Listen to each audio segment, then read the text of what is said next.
Matthew wase 5. Ni sa redhir na lewe bunga kuchisu sama ni dhambe dhake kina ulu ni bunua. Ni sa dhambe sombu ertu sanga laku mai kibwa na nono tisepeli. Sanga iteke bubosa kokoa ka baka tabulidira kakaya.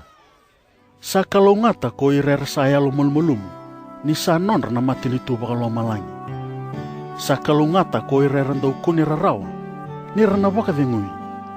Sa kalongata ko irer alumalua ni rana taukena na banua.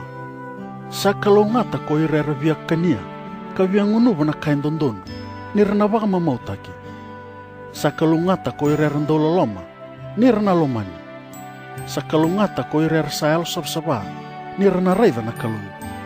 Sa kalongata ko irer ndau sasangataka na bebi na kati ni rana baka tokai mera lubi ni kalung.